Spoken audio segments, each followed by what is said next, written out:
మహా టీవీ యాజమాన్యం చిన్న గ్యాస్ బాగుంటేనే ఇవాళ ఇంత బాధపడుతున్నారు. 2 తెలుగు రాష్ట్రాల్లో ఇవాళ ఇంత హైరాణ చేస్తున్నారు. ఇవాళ ఇక్కడ రేవంత్ రెడ్డి గారు, అక్కడ చంద్రబాబు నాయుడు గారు. అదే మా నాయకుడు తెలంగాణ కోసం ఆహర్నిశలు పనిచేసి తెలంగాణ ఉద్యమం చేసిన కేటీఆర్ గారి మీద అసత్య ప్రచారం చేసిన మహా టీవీ యాజమాన్యం మీద ఎందుకు పోలీసులు చర్యలు తీసుకోవాలని చెప్పి మేము ప్రశ్నిస్తా ఉన్నాం. ఇప్పటికే సోషల్ మీడియా వేదికగా ఎన్నో సార్లు మీడియా లోపల అసత్య ప్రచారాలు చేస్తున్నారు. మా వ్యక్తిగత జీవితాలను అన్యాయంగా అక్రమంగా చిత్రీకరించి ఇవాళ సోషల్ మీడియా వేదికగా ఇలా మా పరువు తీసే ప్రయత్నం చేస్తున్నారని చెప్పి బీఆర్ఎస్ పార్టీ కార్యకర్తలు, బీఆర్ఎస్ పార్టీ సైనికులు ఎన్నో సార్లు పోలీస్ స్టేషన్లో, డీసీపీ ఆఫీసులలో, సిపి ఆఫీసులలో కంప్లైంట్ చేసినా ఇప్పటి వరకు కూడా ఏ పోలీసులు చర్య తీసుకోలేదు.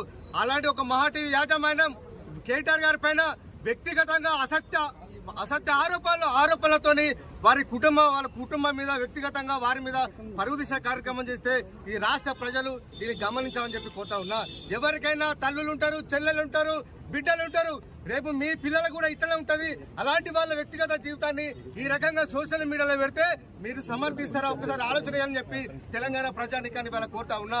ఇవాళ ఒక section of Andhra media, Seemandhra media